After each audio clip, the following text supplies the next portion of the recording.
جائے گا بس دیکھتے ہی گھر کو کلیجا یا بھیا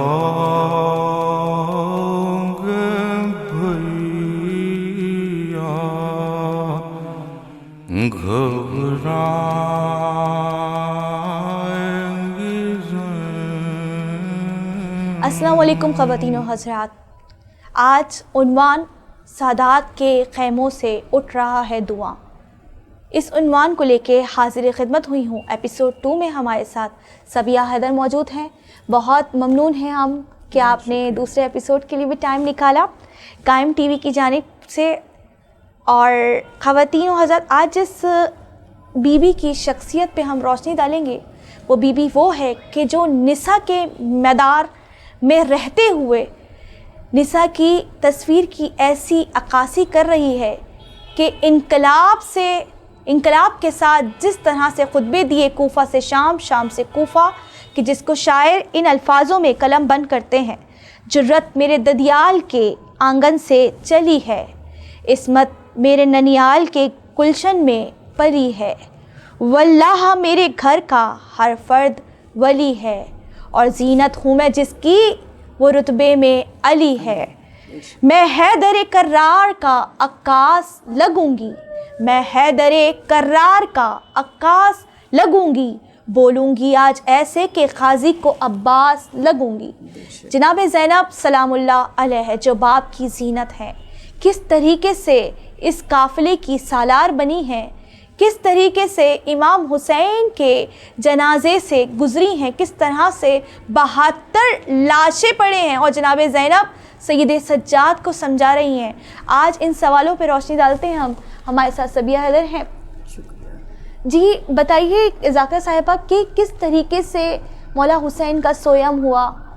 مولا حسین کے سویم کا جہاں تک تعلق ہے، آج ہمارے ہاں جو ایک روایتی طریقے سے چلا آ رہا ہے کہ 12 محرم کو عمومی طور پر جہاں بھی عزاداری ہو رہی ہے ان کے ہاں 12 محرم کو سویم مولا کا منعقد کیا جاتا ہے. لیکن اگر ہم کربلا کے حوالے سے دیکھیں تو کربلا کے حوالے سے ہمیں پتہ چلتا ہے کہ 12 محرم تک تو مولا کی جو جسد مطہر تھا وہ بھی تدفین نہیں ہوئی تھی. کفن تو تھا ہی نہیں لیکن تدفین بھی نہیں ہوئی تھی، اور قافلہ جو ہے وہ شہداء کے درمیان سے نکال کر لے جایا گیا. اور بی بی پاک نے ایک وعدہ کیا کہ حسین میں تیرے لشکر کو کٹا ہوا دیکھ رہی ہوں، مقتل میں بکھرا پڑا ہے تیرا لشکر، لیکن آج میں تجھ سے ایک وعدہ کر کے جا رہی ہوں کہ میں شام کو فتح کر کے لوٹوں گی، اور یزید کے نام کو گالی اور تیرے نام کو میں عبادت بنا دوں گی. بے شک. تو لب حسین ہلے اور آواز آئی: زینب تیرا لشکر کہاں ہے؟ کہا کہ یہ 40 بچے چھوٹے چھوٹے، یہ 68 بیبیاں، یہ سب میرا لشکر ہے. کہا اس کا سپہ سالار کون ہے؟ کہا کہ وہ جو قید و بند میں مبتلا ہے اس وقت، ہاتھوں میں ہتھکڑیاں ہیں، پیروں میں بیڑیاں ہیں، کمر میں لنگر ہے، گلے میں توق ہے، وہ اس قافلے کا لشکر کا سپہ سالار ہے. تو ایک عہد کر کے بی بی نکلی کہ میں تیرے نام کو عبادت اور یزید کے نام کو گالی بنا دوں گی. تو آج یقین مانیں کہ پوری دنیا میں جہاں بھی یا حسین کی صدا گونجتی ہے نا، تو مولا حسین بی بی زینب کا شکریہ ادا کرتے ہیں کہ آج یہ جو بقائے عزاداری ہے یہ ہے ہی جناب زینب کی وجہ سے.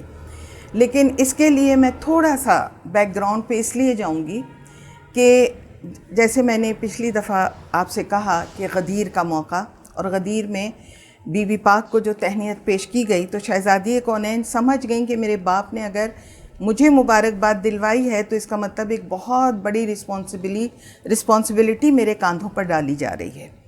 اور وہ رسپانسبلٹی بی بی پاک نے کیسے پوری کی؟ تو آپ شہزادی کونین کا وہ وقت دیکھیں کہ جب بابا کا سایہ سر سے اٹھ گیا، آپ کے اوپر رونے پر بھی آپ کے پابندیاں اور اعتراضات تھے، تو پہلا کام جو شہزادی کا تھا وہ کیا تھا کہ انہوں نے اپنے غم کو اپنے لیے ہتھیار بنایا. کس طرح ہتھیار بنایا کہ اب آپ نے گھر کے اندر نہیں روتی، اب آپ مدینے کے داخلے کے دروازے پہ روتی ہیں اور بچوں کو اپنے ہمراہ لے کے جاتی ہیں. یہ کیا ہے؟ یہ تربیت ہو رہی ہے بی بی زینب کبریٰ زینب صغریٰ کی اس کم سنی میں کہ جو ماں اپنے مصائب کو بچوں کے سامنے رکھ رہی ہے کہ دیکھو اگر مصیبت پڑے تو کبھی گھبراؤ نہیں، بلکہ اس مصیبت کو اپنے لیے ایک ہتھیار بنا لو. پھر جناب شہزادی کونین کا ایک کریکٹر آپ کو نظر آئے گا کہ بی بی پاک جب رات ہوتی تھی تو مولا کائنات سے کہتی تھیں کہ یا علی ذرا بابا کی سواری لے آئیے.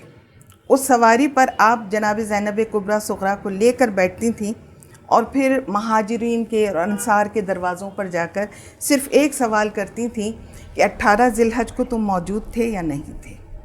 اگر تھے تو پیغام تمہارے کانوں نے سنا، اور اگر نہیں تھے تو پیغام تم تک آیا؟ کیونکہ آپ کو معلوم ہے کہ غدیر کے لیے تو کلیئر یہ حکم ہے کہ اس کو بیان کرتے رہو. تو یہ ہے تربیت جناب زینب سلام اللہ علیہ کی. پھر دوسری آپ کو چیز نظر آتی ہے کہ جب میرا مولا کوفے میں یعنی ظاہری خلافت پر جب آئے اور کوفے کو دارالحکومت بنایا آپ نے، تو آپ نے اسپیشلی مدینے سے بلوایا اپنے اہل خانہ کو. اور جب بلوایا تو جناب زینب کے جو اونٹ کی مہار تھی وہ بھی مولا کائنات نے اپنے ہاتھوں میں تھامی اور کوفے کے بازاروں میں گلیوں میں ہر طرف لے کر گئے. تو جناب زینب نے ایک سوال کیا تھا کہ بابا بازار تو مردوں کو دکھائے جاتے ہیں، چوراہے پر مرد جاتے ہیں، یہ آپ مجھے کیوں دکھا رہے ہیں؟ لیکن علی کا وہ دکھانا جو تھا وہ شہزادی کونین کے ذہن میں اس وقت بھی تازہ رہا کہ جب آپ کوفے آئیں.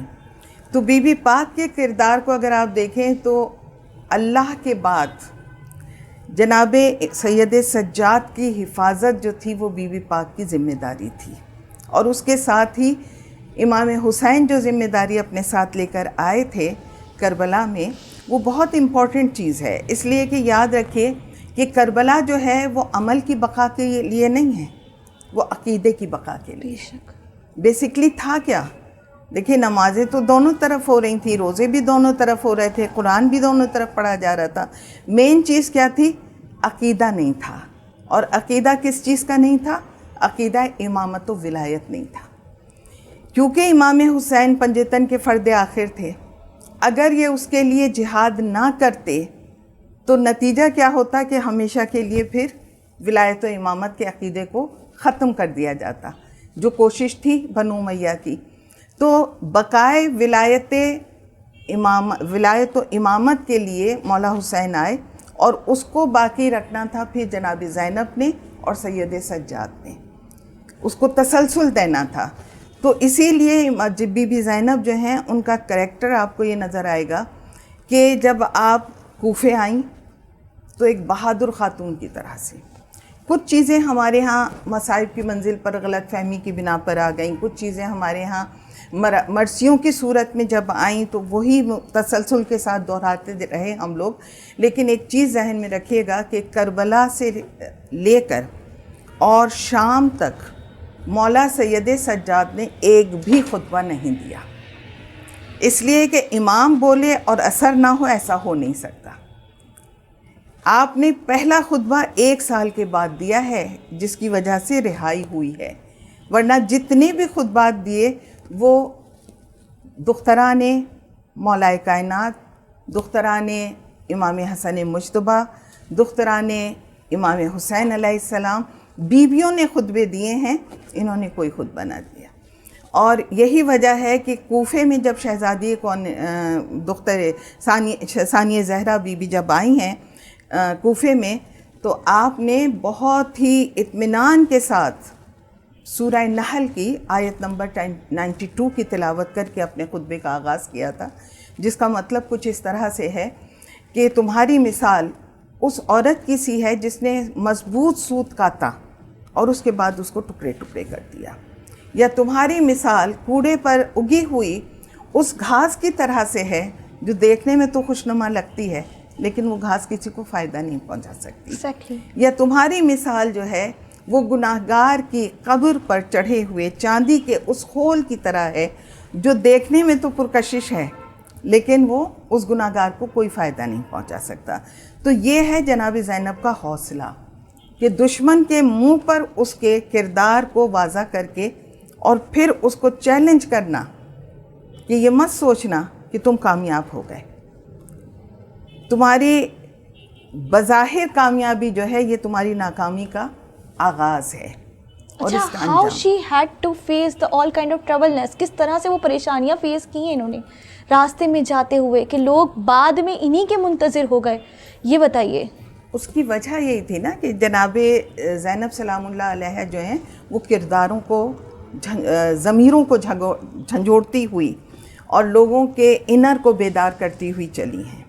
یعنی جتنا چھپانے کی کوشش یہ لوگ کر رہے تھے، کیونکہ آپ کو معلوم ہے کربلا سے شام تک بتایا گیا تھا کہ آل رسول ہیں، باغی کہا گیا تھا. اور یہی وجہ ہے کہ جب بی بی زینب شام پہنچی ہیں تو شام میں جب آپ نے یزید کو مخاطب کیا تو سورہ آل عمران کی آیت کا حوالہ دیا، جس میں واضح طور پر پروردگار پاک نے کہا ہے کہ کافر یہ مت سمجھیں کہ یہ ہم نے جو انہیں مہلت دی ہے یہ ان کے لیے فائدہ مند ہے. یہ مہلت نہیں ہے بلکہ دردناک عذاب ان کا انتظار کر رہا ہے. بے شک. تو یہ جناب زینب نے حوالہ دیا وہاں پر. اس کا مطلب یہ ہے کہ شہزادی کونین جو ہیں وہ دشمن کو بھی بیدار کر رہی تھیں کہ تم اپنے آپ کو یہ سمجھتے ہو کہ تم پاور میں ہو، آج تم نے ہمارے ساتھ جو سلوک کیا ہے اس سلوک کی بنا پر تمہاری بقائے دائمی ہو جائے گی، تو ایسا نہیں ہے. اور یہ حقیقت ہے کہ آپ دیکھیں کہ آج ظالم نیست و نابود ہو گیا، مظلوم جو ہے وہ اتنا اجاگر ہو گیا کہ کونا کونا جو ہے وہ حسین کا نام لیتا ہے. یہ صرف اور صرف جناب زینب سلام اللہ علیہ کی جستجو تھی، جد و جہد تھی آپ کی، کہ آپ جو ہیں وہ جب امام حسین نے ان کے سپرد کارواں کیا تو آپ پھر اپنی ذات میں علی بھی بنی، آپ اپنی ذات میں عباس بھی بنی، آپ اپنی ذات میں جو ہے وہ حسین بھی بنی. ہر جگہ وہ کریکٹر ادا کیا بی بی نے جہاں جس کردار کی ضرورت پڑی شہزادی کونین کو. آپ یہ سوچیں کہ جب کوفے میں آئے ہیں تو راستے میں ایک شخص نے کہا کہ یہ وقت کے خلیفہ کے باغی ہیں، تو بی بی تھیں جنہوں نے یہ پوچھا کہ تو نے کبھی آیت تطہیر پڑھی ہے؟ اور جب اس نے کہا کہ بالکل پڑھی ہے، تمہارا اس سے کیا تعلق؟ تو بی بی نے پھر اپنا تعارف کروایا. یعنی جتنا ان کے کردار کو چھپانے کی کوشش کی گئی، بی بی اجاگر کرتی ہوئی چلی گئی. اگر نہ اجاگر کرتی ہوئی جاتی تو آپ سوچیں کہ پھر بہت سی جگہ پر لوگوں نے کوشش بھی کی کہ سرائے شہداء کو حاصل کر لیا جائے، بیویوں کو چادریں دے دی جائیں، بیویوں کے سروں کو ڈھانک دیا جائے، لیکن ہر جگہ ظالم جو ہیں وہ چھینتے رہے وہ چیزیں، اور بی بی وہ جستجو مسلسل کرتی ہوئی چلی. اچھا، ایک آخری سوال شامل کروں گی، کس طرح پیغام حسینی کو جناب زینب نے کون سے مقام پہ وہ ایسا خطبہ دیا کہ پیغام حسینی جو ہے لوگوں کے ذہنوں میں پیوست ہو گیا؟ دیکھیں، جس وقت بی بی شام پہنچیں اور یزید نے آپ کو مخاطب کیا اور بی بی کو جو الفاظ نازیبہ الفاظ ادا کیے اس نے شان میں بی بی کے بھی اور تمام اہل بیت رسول کے، تو اس وقت شہزادی کونین نے ایک جملہ کہا کہ یزید ٹھہر جا، چند سانسیں اور لے لے. تو سمجھتا ہے کہ تو فتح مند ہو گیا، تو فتح مند نہیں ہوا ہے. اور اس کے بعد پھر بی بی نے جتنے دلیری کے ساتھ یزید کے کریکٹر کو سامنے لے کر آئیں، اس کا نتیجہ کیا تھا کہ جو غیر مذاہب کے لوگ بھی موجود تھے دربار یزید میں، انہوں نے بھی پریشان ہو کر سوال کیا تھا کہ بی بی جس طرح سے بات کر رہی ہے تو یہ کوئی مظلوم کی آواز نہیں ہو سکتی، کیونکہ مظلوم میں اتنی ہمت نہیں ہوتی جو ہمت ان بی بی میں ہے. کہ شہزادی کونین کی دختر نے کیا بیسکلی یہی کہ جگہ جگہ پر وہ ضمیروں کو بیدار کرتی ہوئی گئیں، معرفت دلواتی ہوئی گئیں. بغیر معرفت کے تو کبھی کامیابی ہوتی ہی نہیں ہے.